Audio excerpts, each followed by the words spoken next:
Hello, YouTubers. Just want to show you my setup. I did say I was going to show you how to put it all together, but I went ahead and looked at the footage, and it was horrible. The lighting was off. I mean, the camera was shaking. My son was filming, and it was too far away and stuff like that. It's a work in progress. So I just want to show you my setup. I know it kind of looks like spaghetti now with the wires, but let me go ahead and show you what I did.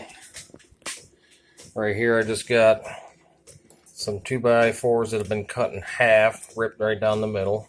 I got them anchored on each one of these windowsills. These are old windows, so I'm not too worried about it. I got them on there with some deck screws, and then I used barn screws to anchor this fuel tank on there. It's nice and rigid. Went ahead.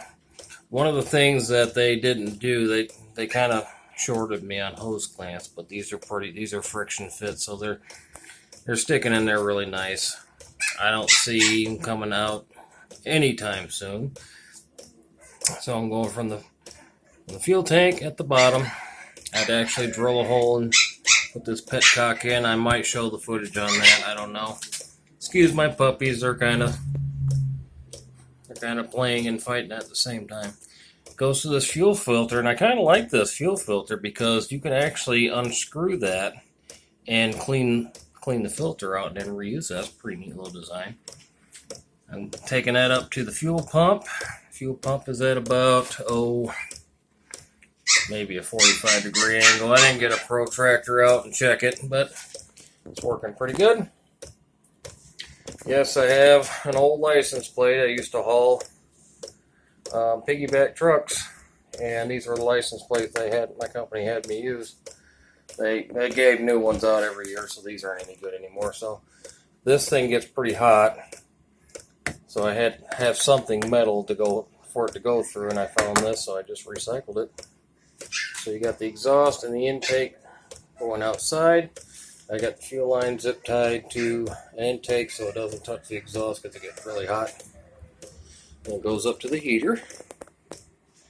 The heater's running at low right now. It's still putting out a pretty good amount of heat. I don't have the infrared. I'll go get my infrared thermometer out and show you what temperatures it's putting out. Above here, this is the newest edition. I got a Shoemaker. This is a fully automatic charger maintainer. Let's see if we can focus in on there. There we go. So if I hit this button, I just got it hanging on a couple drywall screws. I've only plugged it in about 5 minutes ago, and it's doing a 15 amp charge right now. It was at like 62%, so now it's up to 66%. Once it hits 100, it'll drop down to a maintaining stage, and it'll just maintain the battery. Got all the wiring there hooked up. This is going down to the battery. Another option would be is if you got AC to DC converter and just rigged you a cigarette lighter plug. I'm not too crazy about doing that. Got my wires there. The excess is all zip tied and hung in there with one of the mounts. My thermostat. This is an old maintainer I got for $10 at the store I work at. I tried using this. It just does not put out enough power, so I got some T-fittings there, and I got the other half of the vent there. I got to try to figure out a way to vent it the rest of the way into the room. Right here I have my controller. The voltage is going up. So you can use this here to hike up the setting. This is your power button. To cycle through all the displays, you just hit the OK button. That tells you the current temperature in the room, 23 degrees Celsius, which is probably in the 70s would be my guess. I'll do a conversion. Try to put it on the screen. That tells you the setting that you have it. I don't know why it's in hertz, but it is. Tells you what the current battery voltage is, 12.4. Any error codes, there are 2 zeros, means there's no error codes, and the timer. When it gets to 24 hours, it goes back to 0 for some reason. And for this, I don't even know why it's there. This tells you the fuel pump is working. That must tell you there's combustion. There would be a light right here in this little cubby if the glow plug was on. Of course, the battery. And you got this cycling back and forth. Oh, what else I got to show you? This key fob that came with it. It does. It'll light up, but it doesn't do anything. I don't even know why they said it. I don't even know if we can program it for anything else. I'm gonna go ahead and bring you outside. Oh yeah, big log truck. So I can put a mount here right now. I'm just being kind of lazy. So that's your air cleaner. Got it in with the hose clamp. Going through there, back license plate, the exhaust. I actually got the muffler hooked up. So let me come right back with the infrared and I will give you some temperatures. I'll be right back. Okay, I'm back. Got my little infrared. We're going to go ahead and take temperature of the side of the heater. It's 138 degrees. I can put my hand on it. It feels kind of hot. It's not going to burn you. I can hold my hand here and it feels okay. One of the things I wouldn't do is I wouldn't touch this. I'll show you why. Oh, 185, 192 degrees. That will burn you. My wife accidentally grabbed it by accident. Well, that made a lot of sense. Got burned. This plate here does get kind of warm. It's 114 degrees, but I can't really hold my hand on that. That kind of burns a little bit, metal. But anyway, let's go ahead and take temperature of the vent tube, 172 degrees. So before we get towards the end here, 125. The best gauge is to just hit the vent. 160 degrees. That's on the lowest setting, folks. And I'll give you an idea what the temp is in here. Let me shoot the walls. 91 degrees up here. 90 degrees up top. Let's go over here to the other side of the room. Some decorations. 84 degrees.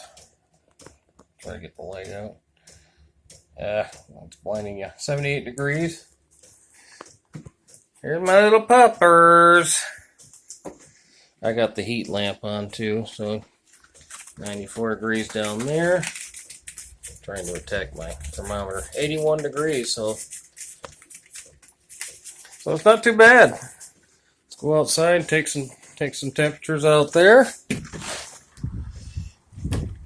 A little cold today. I'll give you an idea. 41, 39. It's in the high 30s. Take a picture of this muffler. Oh, yeah, it's up to. I don't know if I can touch it or not. Oh yeah, that's cool. I can hold my hand on there. I can hold my hand on there all day. Try to see if I can get a temperature of the exhaust coming out.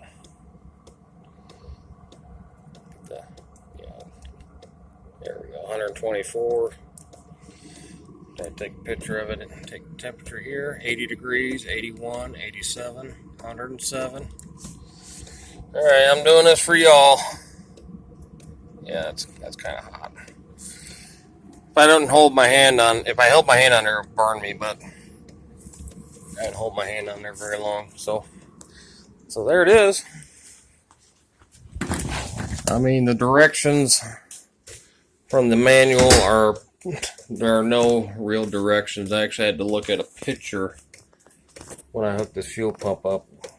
This way was aiming towards the heater. This part here was aiming towards the heater, so that's how I knew the direction. There were no arrows on here, so I just took a guess. Hopefully I was right. It's working.